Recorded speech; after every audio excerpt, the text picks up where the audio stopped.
ଓଡ଼ିଶାର 4.5 କୋଟିଙ୍କର ମଉଡ଼ମଣି ପ୍ରଭୁ ଶ୍ରୀ ଜଗନ୍ନାଥ ଏବଂ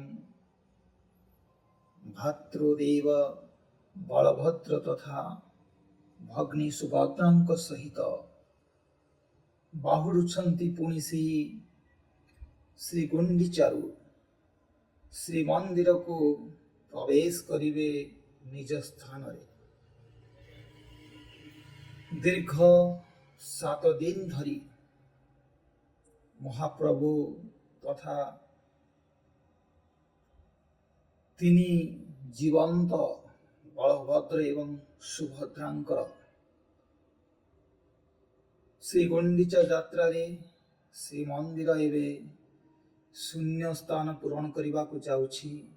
ପୁଣି ଫେରି ଆସୁଛନ୍ତି ପ୍ରଭୁ ନିଜର ସେ ଭିଟା ମାଟିକୁ।